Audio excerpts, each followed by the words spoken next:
Okay, right. Thanks for the intro. I make no apologies. This is something I'd already prepared as part of the bronze series of lectures that I do. But I've just tweaked it very, very slightly just for people to really think about what they're doing when they're carrying out navigation. Please unmute yourselves, because if you've got any questions, and I want to make it a participative session. So if you've got any questions, comments, or queries, just throw them out there as and when I go through them. One little technical tip from me is, if you're on mute, if you keep yourself muted so we don't get background noise, but if you press the space bar, then that unmutes you temporarily, a bit like the PTT button on the radio. So it does. Yeah, so I can see signs flashing on and off all over the place. Okay, quick question. Why, rather than the too generic one, why do we bother to do pre-flight planning? Any ideas?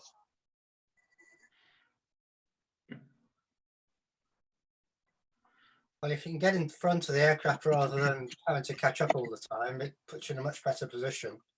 And messing around with maps while you're in the cockpit isn't easy. So the more information you can get from the map before you set off, the better position you're going to be in when you are flying. Absolutely. Just linking back to Mike's session that he did last week.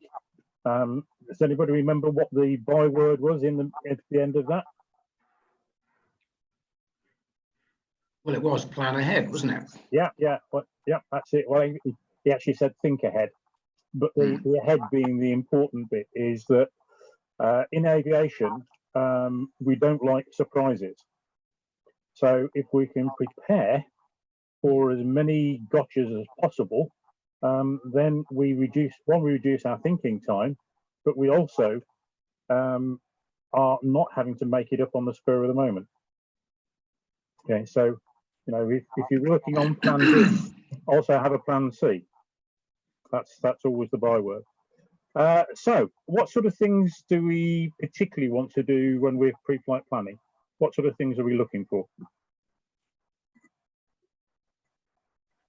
The weather. Yeah. And landmarks and airspace. Yeah, those are the sort of things.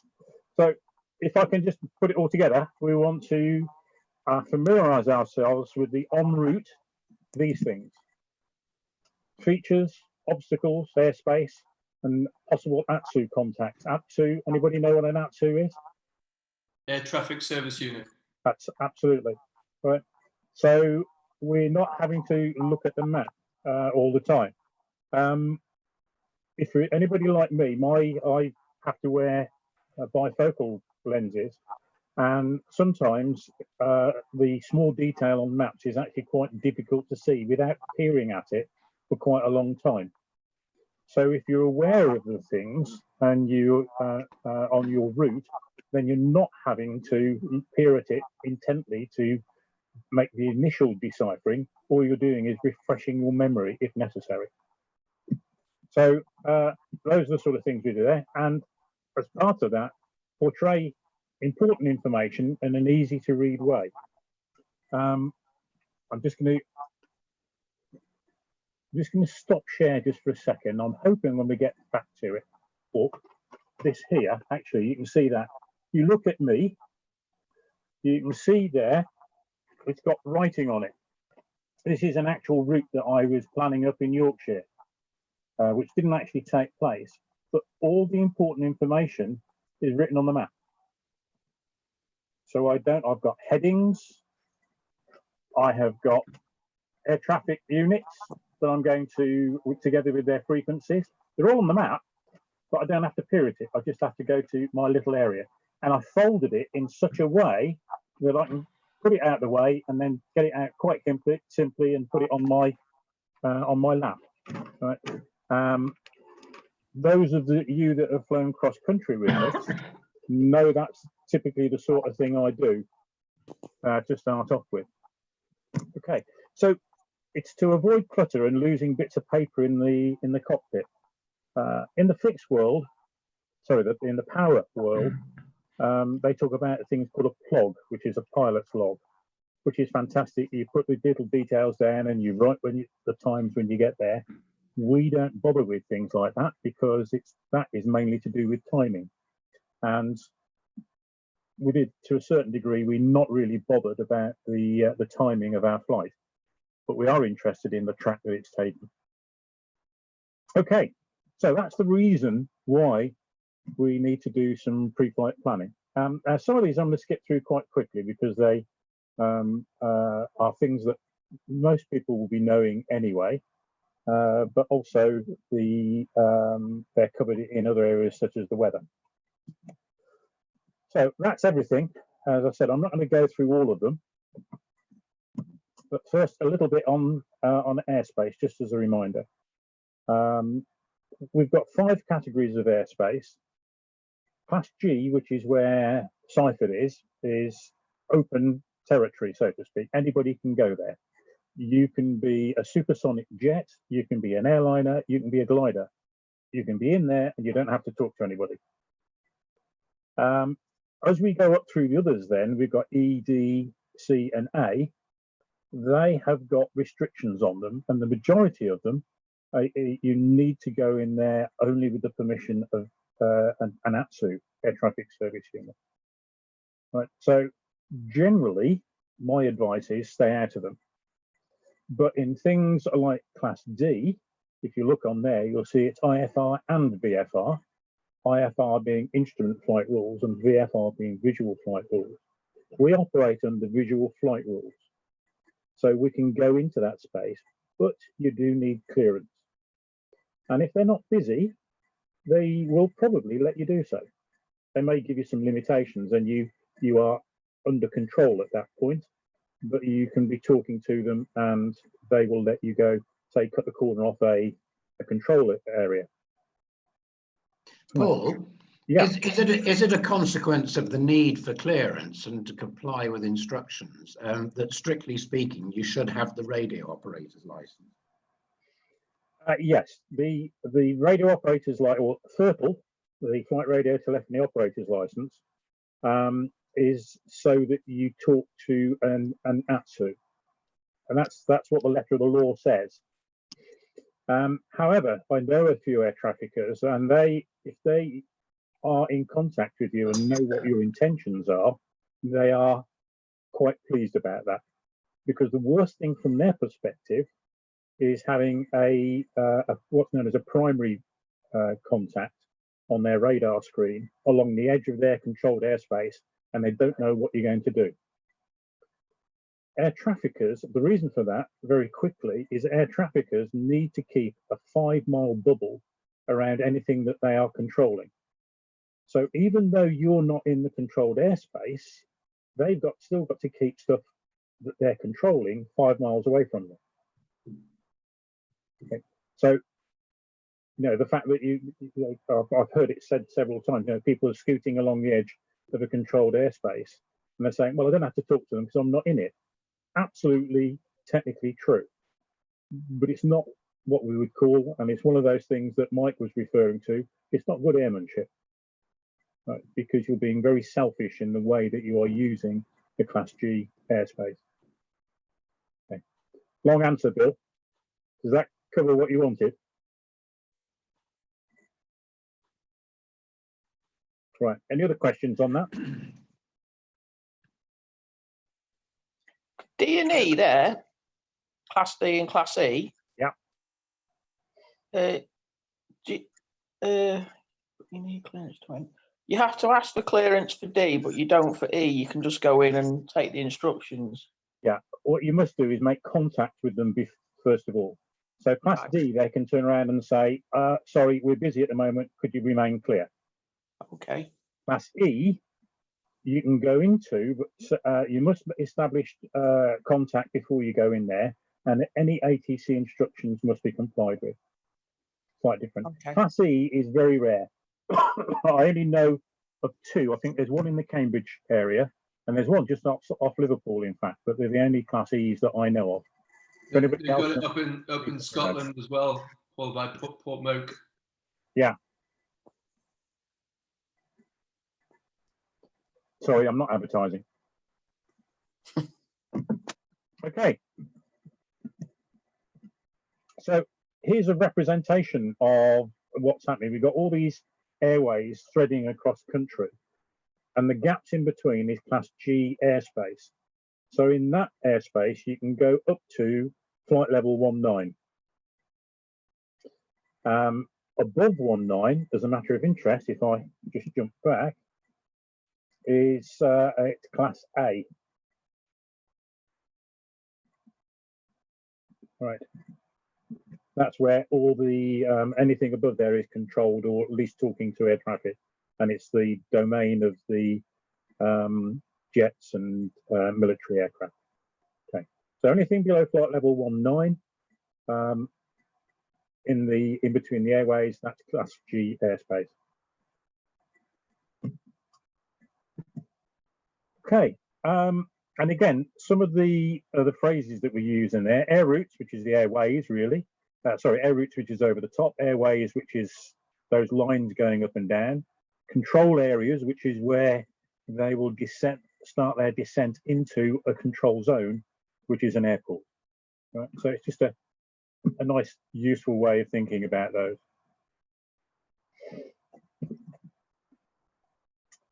Okay, so everybody happy with that? Good. There's a few nodding faces.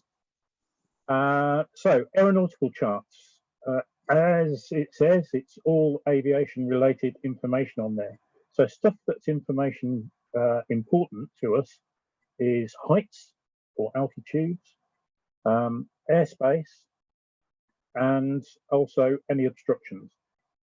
Right, those are the main things in there. The most useful one is the 500,000 aeronautical chart. The greater scale one is the million, which I've only ever seen one, and I tend to see them actually posted in buildings on walls so that people can get an overview of what's going on. Much bigger, gives you an overview of what's happening, but the detail is significantly missing. Going to the other one is the quarter mil, which gives you lots of detail, and it gives you better layouts of towns and villages and things like this. The downside of it is that there's no controlled airspace information above the transition altitude, and sometimes that's 3,000, sometimes it's 5,000. The only time you get anything higher is when it's from the surface up to whatever. As you can see there, Leeds Bradford CTR, which is from the surface up to flight level 85. Together with that, those numbers underneath it being the frequency to contact. Okay, so those are really good. I used to have a whole set of these, and the idea being was that when I was doing power flying a lot, I would use my 0.5 mil for en route, and then when I was getting closer to my destination, the quarter mil would come out, so I could see the detail of where of what the ground features look like. So it's really ground information that you get from that. The other practical thing is, if you're doing anything serious cross country, you will be folding and unfolding a quarter mil map very frequently, which in itself is not a very good thing to do. Okay, so brilliant for information on the ground, not so brilliant for general aviation.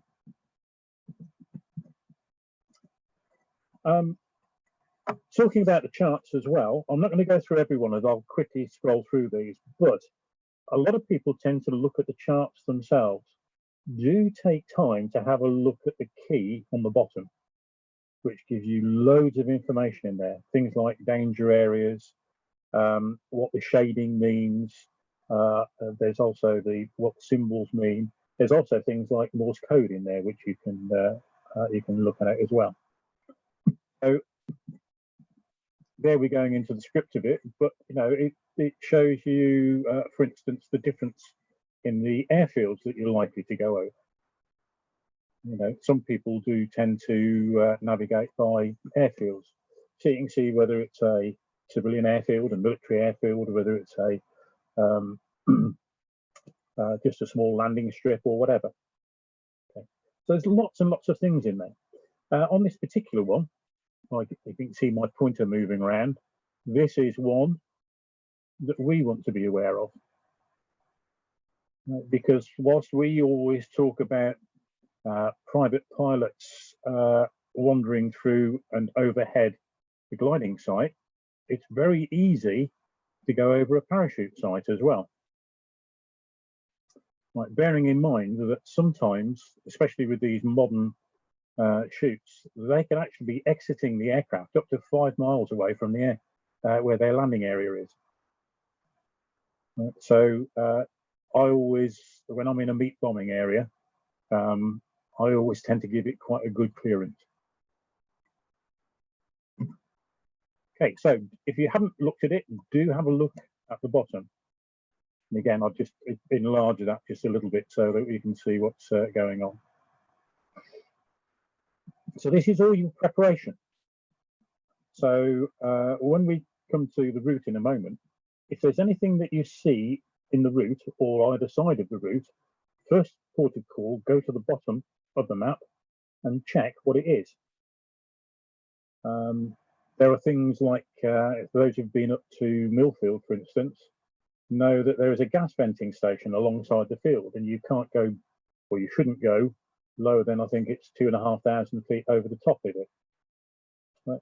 There's also quite a few gas venting stations around the countryside, so again, you want to be aware of where they are. Right, we go through that again. Right, so here's a bit of a close-up on a half mil around about the Liverpool Wirral area. And just to make the point of what I'm talking about, again, if you can see my cursor moving, there's here,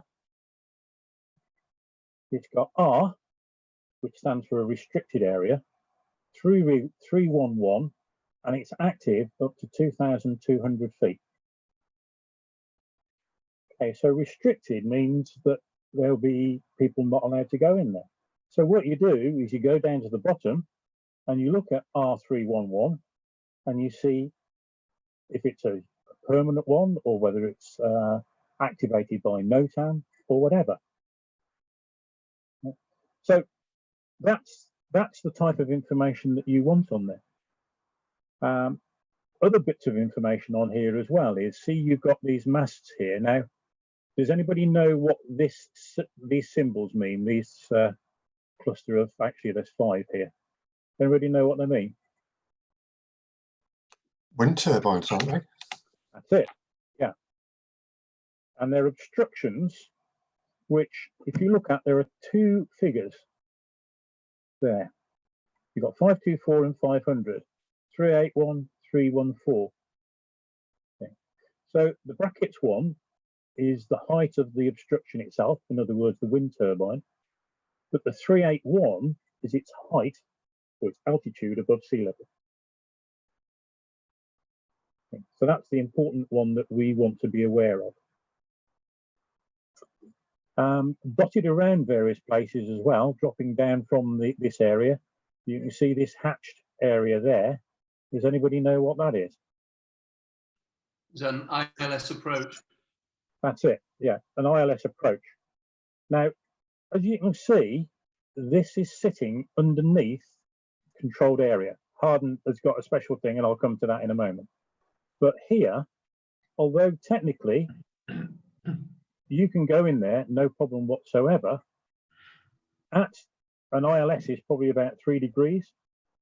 Well, not probably, it is 3 degrees. Right, so for every mile, it's at 300 feet. So 5 miles out, if you're at 1,500 feet, guess what? you can be having a very close chat to something approaching the ILS at Arden. The beluga. Yeah, well, you'll probably see that coming, but the other, there'll be other stuff there as well. Okay, so it's looking at that, and if your track is going to take you near something, that's something you've got to take into consideration. Okay, so understanding what is going on in the map is quite important, especially those symbology and the effect it has upon when you are flight planning. Okay, so moving, same map, a little bit further across now. So we have got, sorry. So here we've got ourselves at Seifert, just to the west of Stafford here, and you've got lots of things which is going on, and the other thing that you have to watch out for, see here we've got D, which is Class D airspace, but there's an arrow alongside it, so that means it's that bit of airspace there is Class D, not the bit that it's sitting in. So do have a look out for where the D is, like here, it's in that area immediately there. Class D here is that triangle. And there's not enough space to get the restrictions of where it is. So that Class D airspace is 2.5 to 4,500 feet.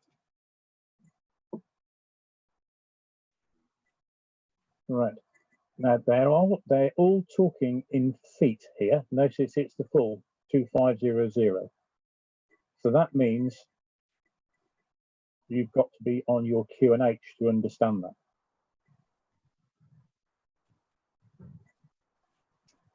Okay, now then, I just mentioned gas venting.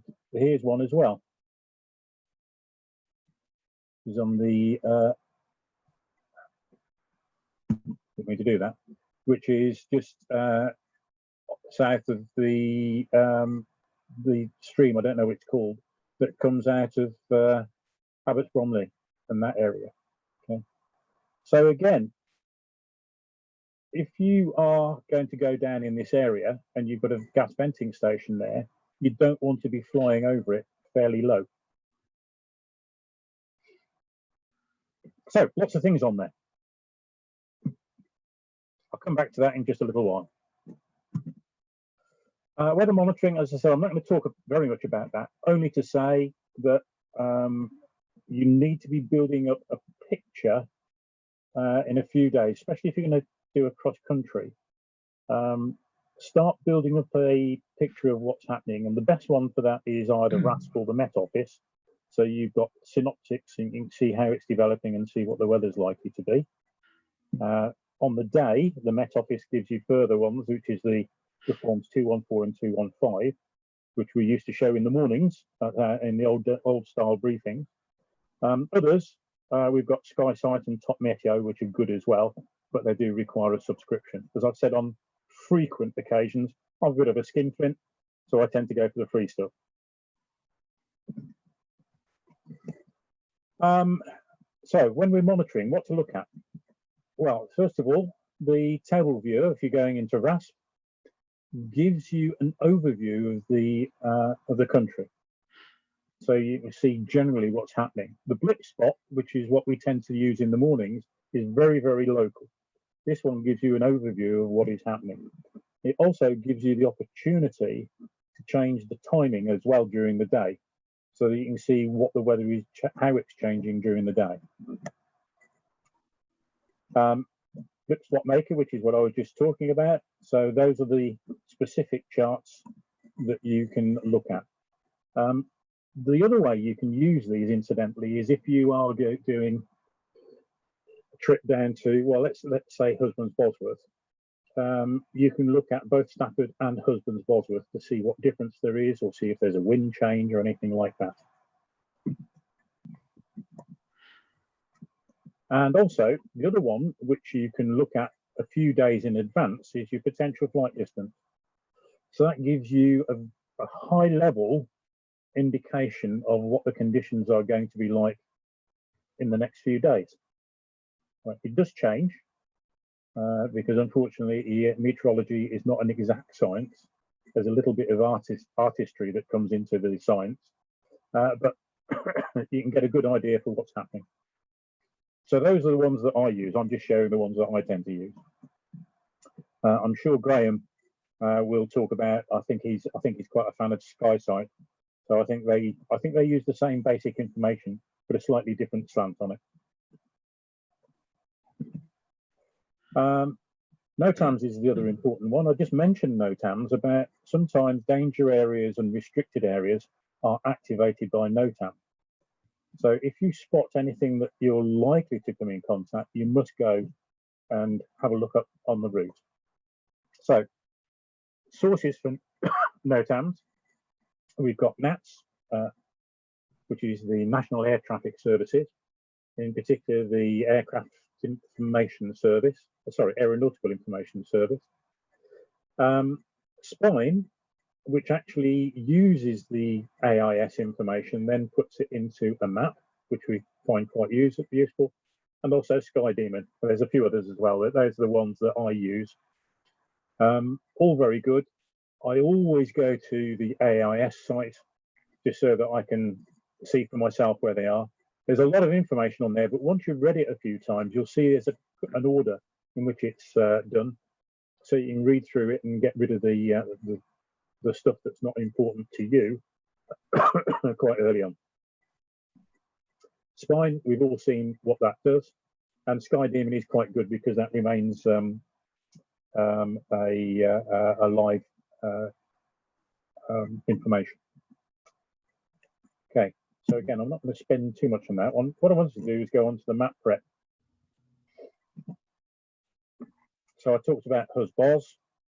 That's one of our favourites.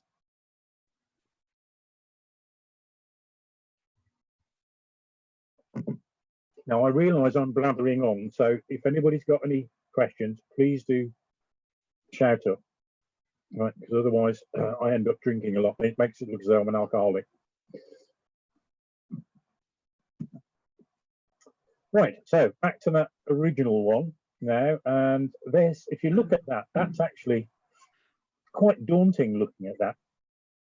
There's so much information on there, all of which is fairly obviously necessary, but some of it is, you can take a look at it and think, well, okay, that's not really important to me at this point. So I've just shaded Seifert, and then Seifert is down here. So that's the route. It's one of our favourites for doing the 50k. You could argue it's probably the most complicated because we've got this gap here that we've got to be wary of.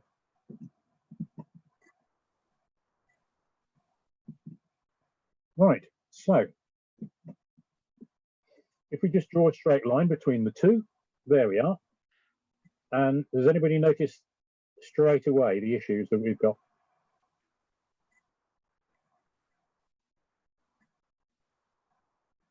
Birmingham CTA Area D. Yeah. Clipping the corner of it. Yeah, we are planning, we're never gonna go exactly on the track. That's the first thing we say. We never do it exactly. But what we do is we understand what we're like, the route we're likely to use, and how that works out. So what we do first of all is put a bit of a kink in it. Now you can go across to Hickson and then go down, or you could even go across to the lake, which I can't remember at the moment, Blithfield, and go from there. It really doesn't matter. But the important point is that you're giving yourself manoeuvring room as you go down the gap between Birmingham airspace and East Midlands airspace. So we've decided what we're going to do. So now we've got to look at it in terms of, well, what's going to happen? So the things we need to look at are these. The wind velocity. So perhaps it's 250 at 15. What airspace we're going to avoid or possibly go into. Ground features to help us with our navigation. Minimum height. And minimum height is really what I advocate, is that once you get to that height, you are seriously looking for a field. And also local radio frequencies which you may or may not use. Okay. So that's the interpretation that I would be looking for. So going back to it, as we all know, I'm moving the cursor around now. So looking over at Seifert, this area here, airspace, there's no issues apart from the 5.5 over the top of us. Ground features, well, we've got a large city here, Stafford, and we've got, I know that it's an old airfield which stands out quite well, and it's en route to Blithfield. So going in that approximate direction is fantastic to start off with. Nothing else really to worry about. I don't really need to be talking to any air traffickers. The only one which I may want to talk is, say, if I start struggling here, perhaps using Tainton Hill. So there's one that I will be looking at. Coming down here, we've got, let's have a look at the heights. So that's actually an obstruction. There's a good one. There's a small field there. It's a strip. It's 230 feet. Right, what else have we got? That's 400 there. So it's averaging, there's a 300 there, 446 there. So it's averaging 300 to 400 feet on the route down. So that's now telling me if I am setting QNH when I start out, my minimum height for seriously looking for fields is going to be 2,300 feet. Okay, so I can use that. I'm not going over anything severely high or changing over there. So that's going to stand me in good stead for the whole of the route. So once I've got to that height, I'm looking for a field. So once I've identified a field, I can concentrate then, if I'm still going lower, I'm now looking for a thermal, providing I don't go too far away from my selected field. Okay, so is everybody happy with that thinking? At the moment, we're not going into absolute detail, but we're just getting a feel for how the route is going to take us. So, Paul, all the way down the corridor there, you've got the Daventry CTA at 4,500 feet, is that right? Yes. You're effectively operating between 2,000 feet as your minimum and 4,500 feet as your maximum. But you want to allow it's actually less than that. 4,500, don't you? It's actually less than that because you're going to be operating between an indicated 2.3 and 4.5. Mm-hmm. Okay.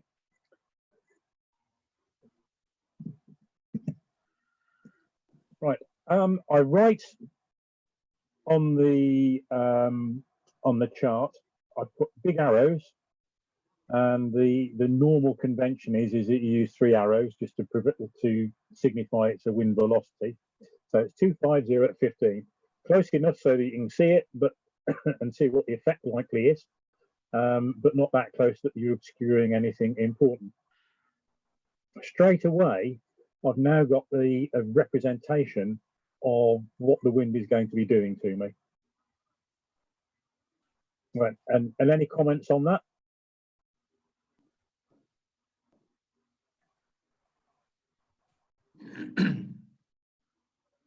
It's going to be blowing you towards East Midlands. That's it. Yeah, simple as that. Right, my drift is going to be towards the east, basically. So what does that mean? What's the practical conclusion that you can take from that?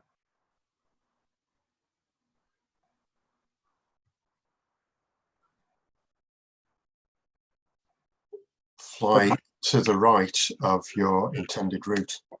Well, yeah. Well, not necessarily fly to the right, but what I would be doing is that as I'm coming down here, I've got a big gap there. So I would be looking for clouds in this area. See me circling it. So when I'm climbing in a thermal, I will be drifting over that way. Unless there's a really good one over here, I would avoid going over to the east in order to go for a thermal, because any thermaling I do is likely to drift me into the airspace. Unless I'm down here, and you'll notice that's 4.5, which is my ceiling anyway. Okay, so that's, and now I've now got a little bit of a strategy of when I'm flying down that route. So okay, I shall be predominantly looking for thermals to my right as I'm going down, and drifting it back onto my mean course. Okay, so now I've got something quite clear in my own mind as to what I'm going to do. Now then, looking at detail airspace, we've got it dropping down to 4.5, as you've just pointed out there. Then we've got it dropping down even further to 3.5. There we've got that little bit of a tuft there, which is at, if you'll notice, and it's only just on the map, it's got an arrow pointing it to it again, but that's only 1,500 feet there. So I've got quite an issue there.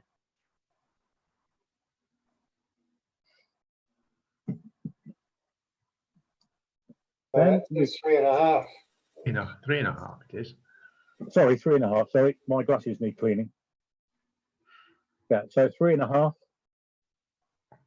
But again, if we are only operating between, if we're going into that, we are only operating in 1,000-foot thermal gap. Okay. So we want to be staying more to the west of that if possible. Then we've got the one we talked about, 2.5. That one we're going back up to 4.5, as I talked about. Right. So those are the heights that we have got to be aware of as we're going down there. So what it is telling me is that it's best to stay towards the western edge of the gap when I'm flying down there, if I can, if the conditions on the day dictate that. All right, so that's what I'm hoping to do. I'm also putting information on there, so I'm going to be writing, as I was showing you before, either next to it or in a little box separately, Taton Hill and its frequency, Birmingham's frequency. Again, I'm not having to peer at the map in order to see it, and East Midlands.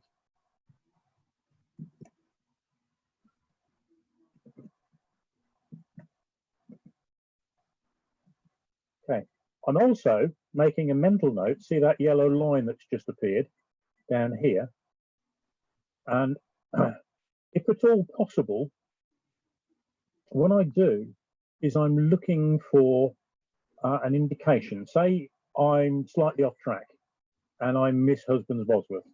Actually, it is quite difficult to find on occasions. And there is a dual carriageway going along there, happens to be the A14. So if suddenly I find myself converging on a dual carriageway, then that's telling me, hang on, I've overshot. Now, a lot of people will have sat-nav information, and that won't happen. But if it fails, and it does, not very often, but it does, then you've got a backup which enables you to give that little bit of security, saying, well, okay, it's behind me. So you just do a double back and see if you can see it. Okay. So that's another thing that you can sort out just by looking at the map. Well, can I ask a question? Yeah. Is there a reason why the radio frequencies of gliding sites aren't indicated on the chart? Because we've had the issue of how aircraft overflying our site and what have you. But it would seem to make sense to me, if you put the radio frequency of the gliding site on the chart, then you're more likely to, to get powered traffic calling us up and finding out whether we're active or not, or listening into the frequency. Right. There are two reasons. One is that gliding sites don't have air traffic zones.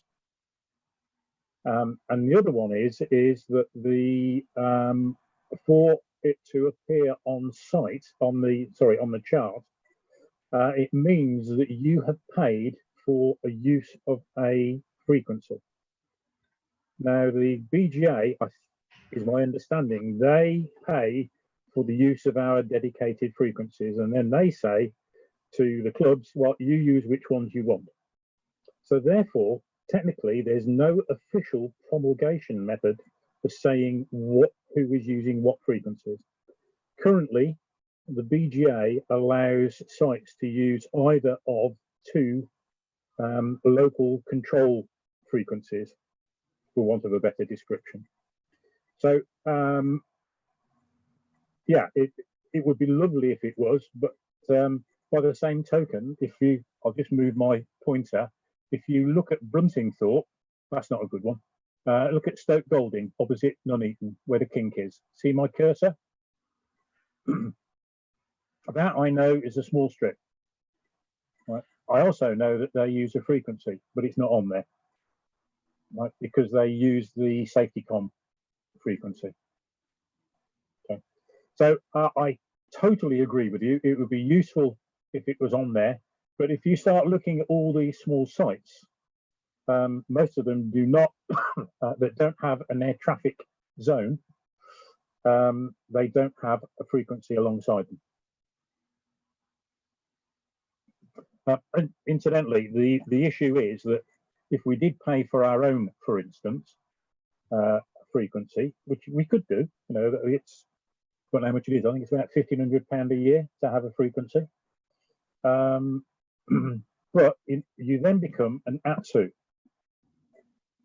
and therefore you must have licensed people using the frequency. Okay.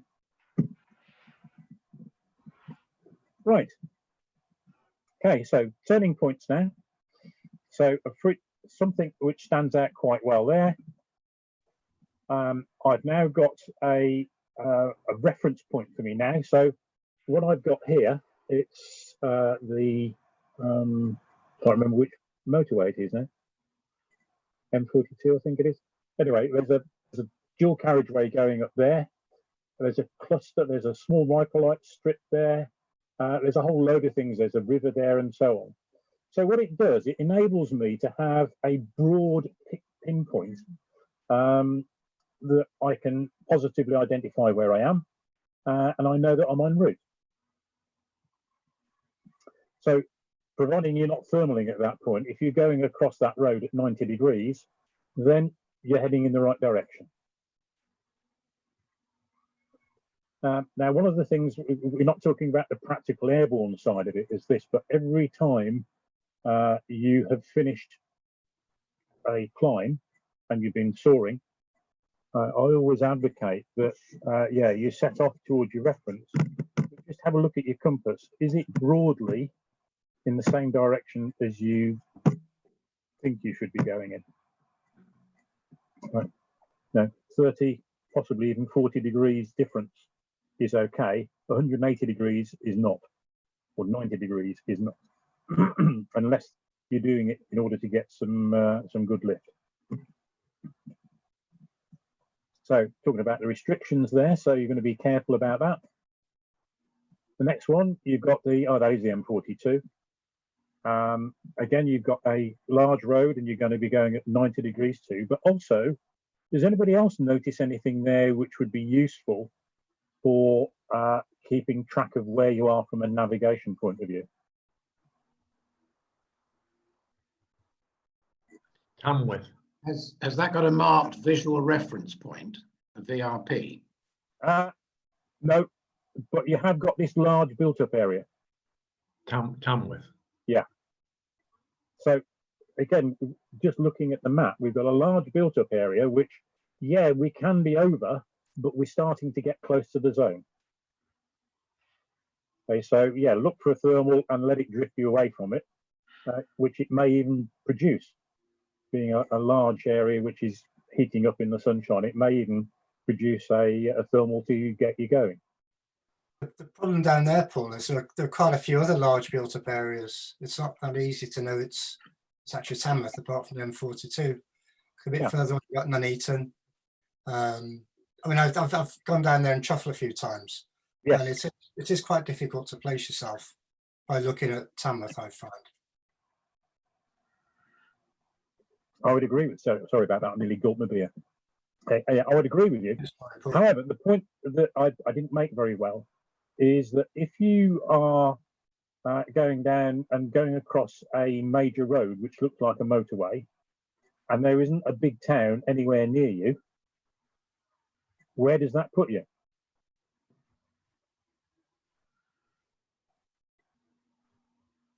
It will put you over to the east, wouldn't it? Yeah, or inside the Birmingham zone or something daft, yeah. Or down here.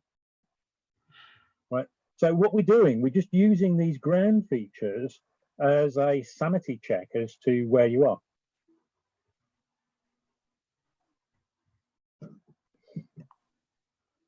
And again, that's the restriction that we've got to consider, 2,000 feet for Class D airspace. There, however, on that side, it is opening out. It's going up to 4.5, which is what we're working with anyway.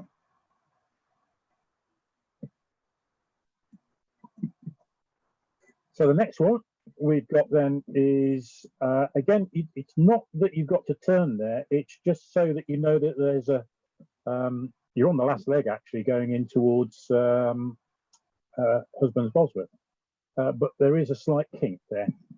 So we're changing course very slightly. Our mean course is very slightly changing. And then the final one is you're going across a motorway again, and you're going at a slight angle to it, but you're not that far away now from Husbands Bosworth. Okay, now it doesn't pinpoint exactly where you are in terms of where you are on this bit, but it just is an indication that you're fairly close to it, so you can be looking at.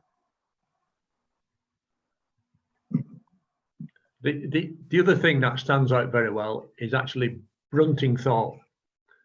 That's got a very, very big runway, and stands out quite clearly, really. Yeah, and there are the little tricks so that if you've gone too far north or south, you know, you've got the M6 M1 junction down here as well, which stands out reasonably well, and you've got Leicester over here, which is quite a big conurbation. So that tells you whether you're too far north. But the reality is you're not going to be that far out, to be honest.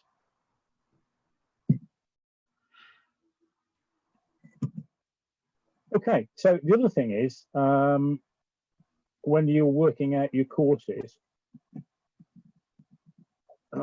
that's the main one that we're going on, and we've got a protractor. I don't know how many people have got them. I'll wave one in front of me. It's an aeronautical compass, which is square, and the idea is that you line up the grids with the grid lines on the chart, and then you can read off what the angle is. So sometimes you have to, if it's a short leg, you have to extend out either side in order to cover it, but just read it off around the outside, and that gives you the base course.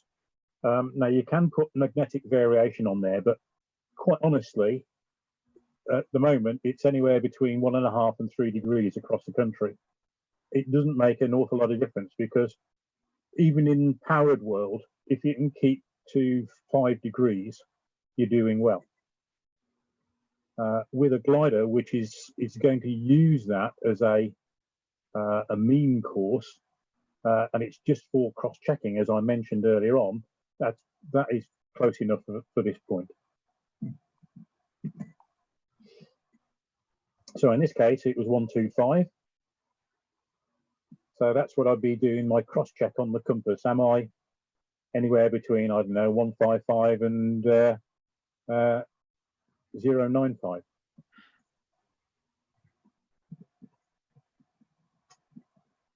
So when we get there, this is my variance on wolf checks, and I put R in front of it, and that's a radio call. So to announce you're there and ask for information. It may not be obvious which run they're using, for instance. So just find out what's going on. The W, if you've got water ballast, jetters in it, and wind direction. If you're not able to make radio contact, are there any indications that the wind is still as forecast? Because that may decide which run you're going on. So 250, I think that's directly into wind at Husbands Bosworth. I think theirs is 250. See if there's anything around which is indicating that. There's lots of wind generators around at the moment, and when you are facing into wind behind a generator, the majority of them they circle anti-clockwise. So if you are looking at a turbine and it's going clockwise, you are upwind of it. Put your undercarriage down, get that done out of the way, because unfortunately, again, going back to the point that Mike was making last week, is that when you're landing, whether it's in a field or whether it's in another gliding site, it's still stressful. So get your undercarriage down early on, so that it's out of the way. Loose articles, tidy up the cockpit, put the things away.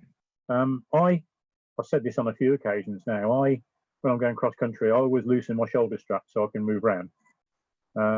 So I tighten those up and then get rid of all the crap that's in the cockpit.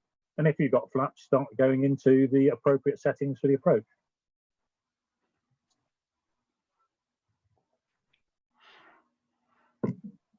I don't know what other checks people do. I thought we were coming back from Bosworth, no? Sorry? I thought we were flying back to Stafford. No?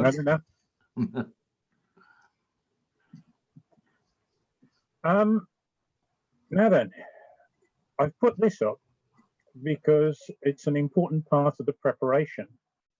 Is if you are planning on going to somewhere and landing out, if you've never been there before, or even if you have, give them a call and see if there's anything particular that you should know about. Husbands Bosworth is one of those places. Power aircraft, they do circuits to the south. Gliders do it to the north, regardless, right? Gliders always go to the north, power always goes to the south, and the tugs do a very close-in circuit. Okay. Now, if you didn't know that, and then you joined south side for whatever reason, say the wind was coming in this direction, slightly northerly, and you would do a ciphered type approach, then you could be on the tug side. Okay, so as part of your preparation, find out what's happening.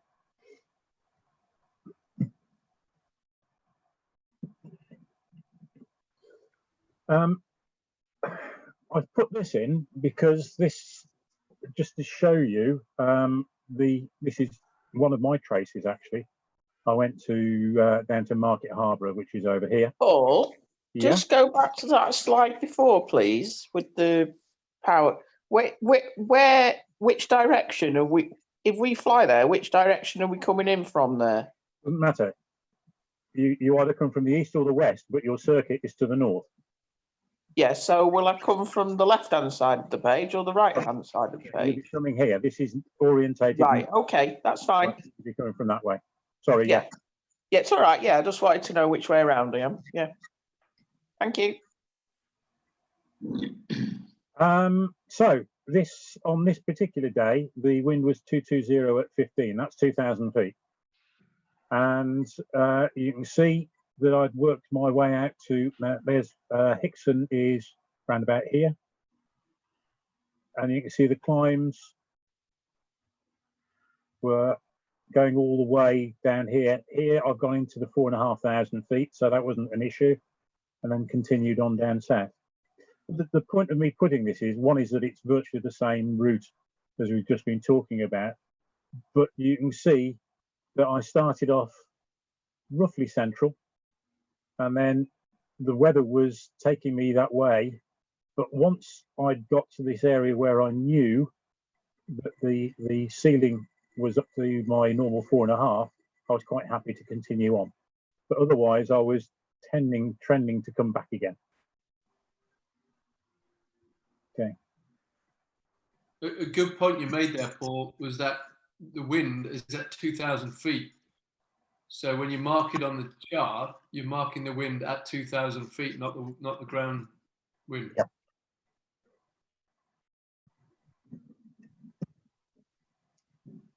So, threat and error management.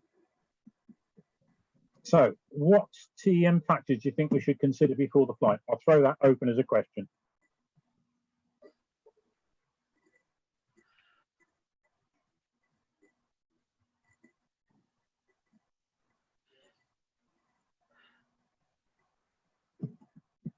I must turn up my hearing aid. It seems to have failed. The weather is one thing, Paul. Yeah. You've got plenty of water on board. Yeah. For you to drink. It looks a busy area. There's a lot of controlled airspace, so you might see a lot of traffic. Absolutely. Yeah. Don't forget the pee bags. Yeah. So yeah, weather, airborne traffic, air shows, gliding comps during the summer. I And would your say preparation. on a cross-country flight, possibly the biggest risk is that you are going to get lost. So having a clear idea of what you're going to do if you get hopelessly lost, including the call that you make to air traffic for their help in telling you where you are. Yeah, no, it's interesting. That one. There are two ways in which you can get help. Well, three ways technically. One is you can talk to somebody like Birmingham, and they will give you a bearing from Birmingham to where you are, but they won't know where on that bearing you are. Because we do not carry transponders, they will not, well, they're unlikely to be able to identify you on radar. So you won't be able to do that. The other one, which is probably the best one, is go to 121.5 and ask for a position fix. Because there they have a automated system which they will pick up your transmission from 2 radio receivers and possibly even 3, and they will then come up on their screen with a cross intersecting exactly, well, not exactly, but within a mile or so of where you are. And providing you can talk to them on the radio, the probability is they will be able to tell you where you are. So talking to Birmingham, for instance, is okay-ish. Unlikely to be able to give you an awful lot of information. The best way, as I say, is go to 121.5 and just call it pan, and they'll come back to you. You know, use your call sign, and they'll come back to you. Say what do you require? Say uncertain position. Could I have a position fix? And if you want to save embarrassment, Paul, save embarrassment, you could always ask for a training fix. Nah, they know whether it's training or not. I've heard enough training fixes on the radio with a very high-pitched voice to know that when they're real and when they're not. Yeah, so that's the easiest way. If that doesn't work, then, well, okay, keep your eyes open for any large runways. Don't land on them, but land parallel to them.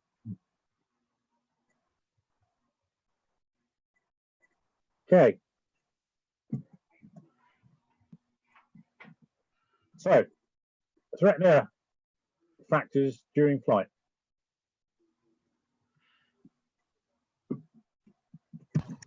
Fatigue. Absolutely.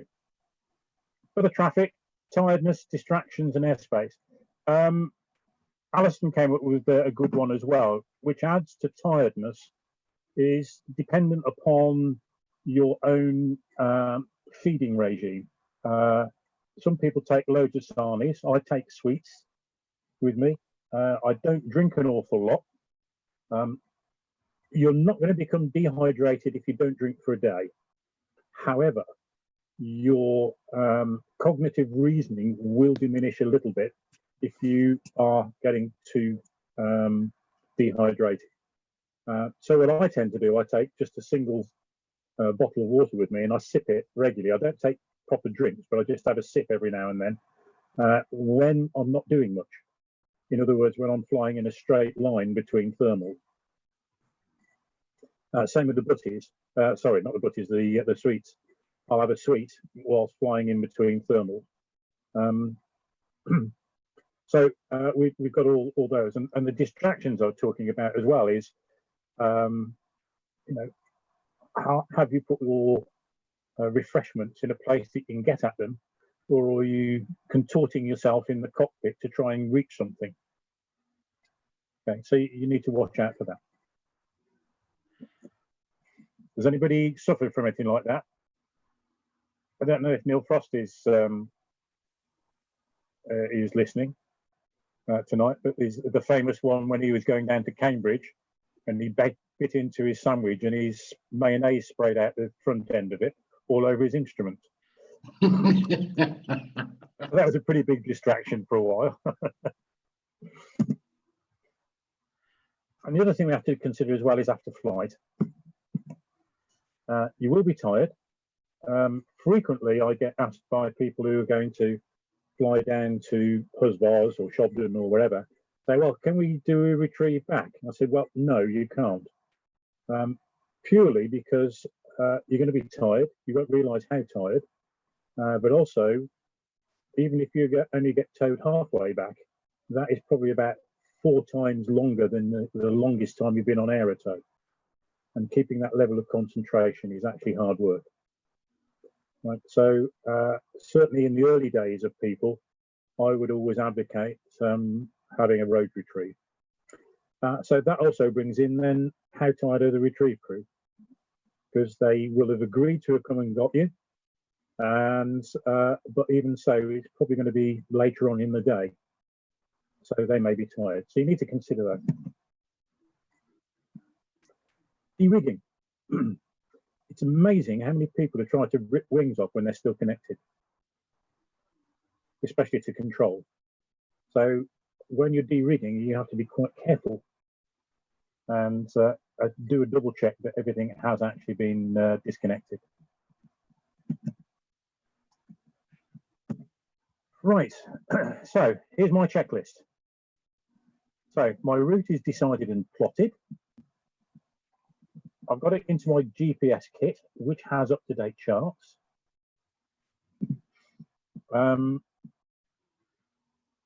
Derek, I think, wasn't it you said last time with Mike that you had a turn point which you hadn't actually got in your database?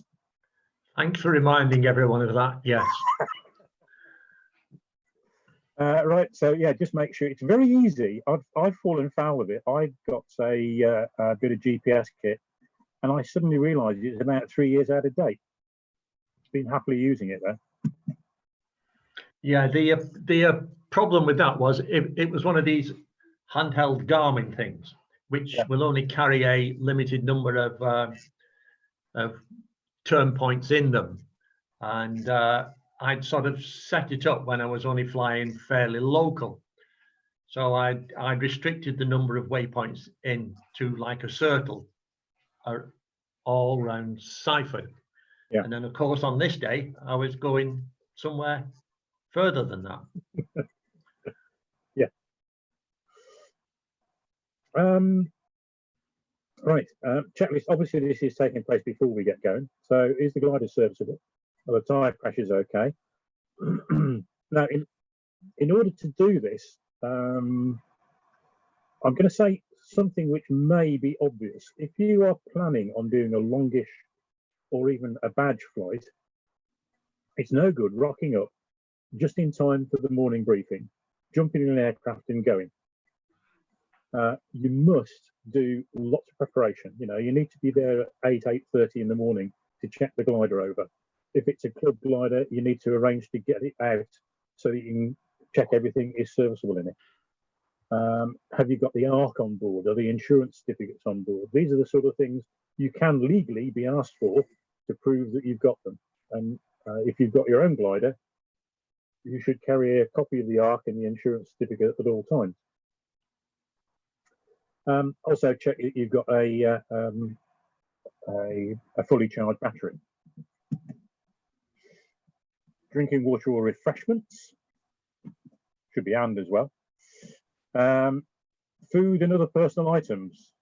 Hat. I put in hat because I set off once, and I ended up spending most of my time under the clouds because I'd forgotten to put my hat in. And by a lot of distortions within the cockpit, I was able to get my handkerchief out, and I did my British on the coast routine by tying a knotted handkerchief and putting it over my solar panel. So little things like that you need to remember. It may be also an interesting one. You may want to make sure that you've got liberal dosing of sun cream as well, especially if you're wearing shorts. There's nothing worse than having burnt knees. Mobile phone. Now, some people I know put things like XC SAW on their phone. The danger with that is that if you're using it and you do land out and you need to contact people, you may have flattened your battery. So make sure if you're going to do that, make sure you've got an external battery pack to continue powering it.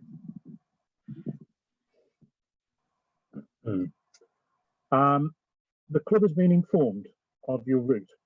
There is a book in the clubhouse, which is a cross-countries book, so that you can say, if you're planning on going outside gliding range, where you're going.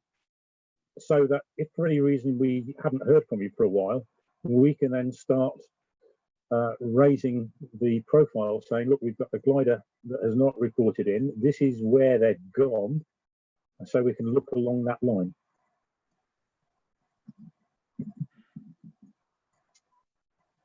PLB. Anybody know what a PLB is? Personal locator beacon. That's it. Yeah. They are expensive. I nearly bought one the other day, but decided I couldn't afford it at the moment. But if you have got one, they're really good. They're satellites, and once they go off, you're guaranteed that somebody will come looking for you. And finally, the trailer has been checked and is roadworthy. Right. Remember, somebody is going to come and collect you, probably. So please don't put them in the position where they get pulled over by the police because there's bits of trailer falling off. Okay, make sure it's roadworthy. And if you can, get a retrieve crew organised and agreed just in case it's needed. Not that, you know, it may not be, but it's always nice to have the people standing by just in case. Well, that's my checklist. Just to add to that, the personal locator beacon issue, don't forget about what 3 words.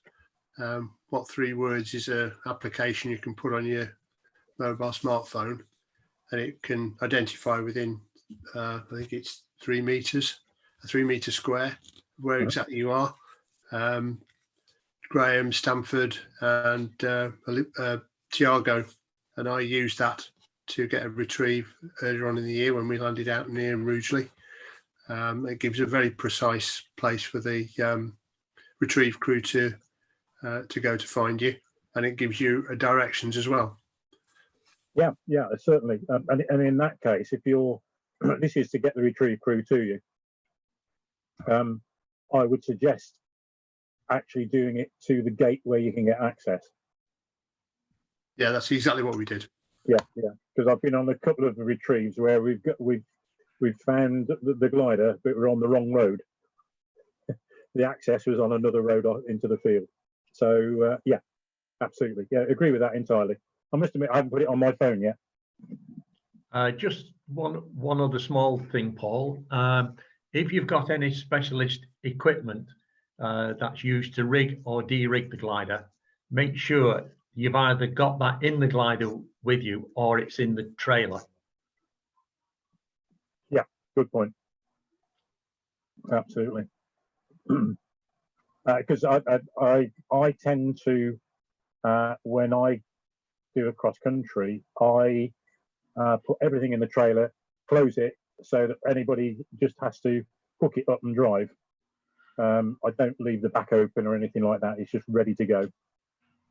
Yeah, it's actually quite noticeable at Seifert that a lot of people will leave their rigging trestles out, not even next to their own trailer. So it could be a bit embarrassing for the retrieve crew. Yeah. Okay, so that's just my checklist. If I would suggest that you generate your own, and you can keep it on you, or keep it in your glider or in the trailer. Oh yeah, and cache and proof of identity in case you're doing a field landing, and that's the BGA advice. Cache is usually for the pub. Buy the farmer a bottle of whiskey. Yeah, yeah. And I'm not going to go into field etiquette of things that is it's nice to do if you're doing that. We'll leave that for another time. The other thing is, this is from the bronze thing, but it's just, if you are making a claim, make sure that you've got the form with you, because, wrong one, here it's got, I certify that this glider landed at. Right now, unless you've got either an instructor or an official observer collecting you, technically, you've got an issue. Derek, you can come in on this one if you want to, but certainly I was always told that once you've landed at a place, which is a gliding site, get an instructor to sign it. Yeah, that's the best rate, really. I mean, it does say there on the form. I mean, if you're in a field and you've not got an OO, then you need two signatures, basically.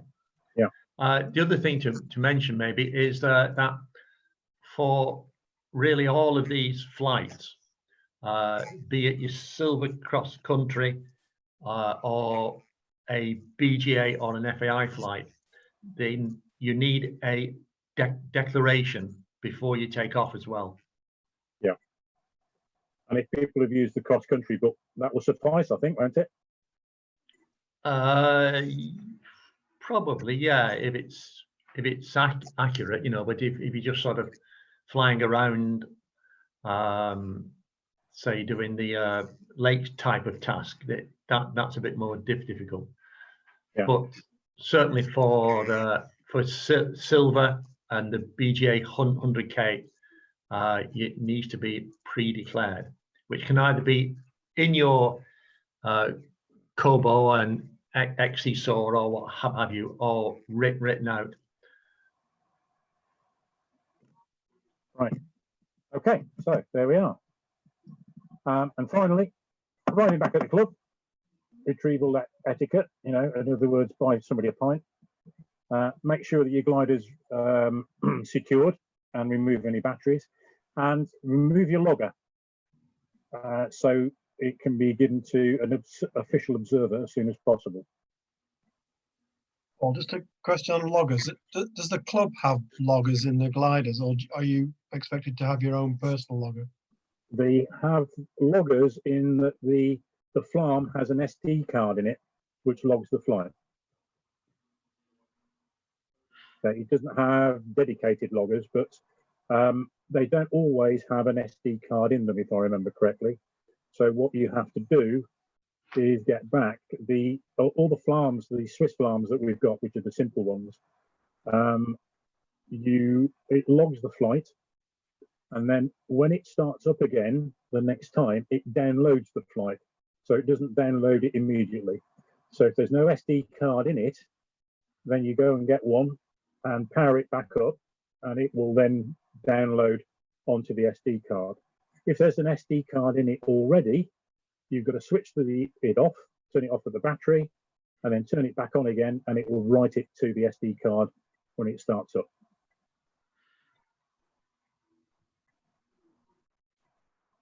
Okay. Any more questions? Slightly over an hour. Sorry about that, folks. General questions now. Anything about nav preparation or in-flight navigation or whatever? Paul, whereabouts in the clubhouse is this cross-country book that you mentioned? Because I'd not heard of it before. It's on the cabinet as you come in through the field door, heading towards the kitchen. There's a cabinet on the left-hand side, and it's on the top of that. Right. Okay. Hi, it's Paul Thompson here. Just in addition to the thing you were talking about when you're lost and see a big airfield and land, if you're lost, I would recommend that you dial up 1 to 1.5, the emergency frequency, and just listen out on that. Because if you were going to arrive at a big airfield, you could imagine, I suspect, that the controller will be trying to shout at you on the on-guard frequency. Yeah. As to why you are appearing in the middle of his traffic. Yeah, I said parallel to the runway. Yeah, but in the airfield, in the field. Yeah, but absolutely. If you don't know where you are and you're landing and anywhere near an airfield which looks as though it could be operational, go on to 1215 and let them know that you are landing. You're not sure where you are, but you're landing. They'll get an approximate idea of where you are. If you have used 1215, just as a follow-on, could you ring them afterwards and say you've landed safely? Because until they hear otherwise, they will treat it as an emergency landing. Now, I haven't got it offhand, but the number for D&D, which is what it's called, distress and diversion, is in the clubhouse. Paul, just as a matter of interest, is it still club policy to give D&D a ring after an out landing, just to advise them that you have made a field landing at such and such a position? What's normal? No, we haven't. Not to my knowledge. Yeah, because in the past we've had air ambulances and SAR helicopters and stuff landing at a perfectly normal field, and they've been reported of an aircraft. I've just put, for everyone's benefit, the phone number of D&D in the chat. If anyone wants to take it down on their phone, I saved it in my phone when I was on a course, a cross-country course. It's not a bad idea to save it in your phone. Yeah,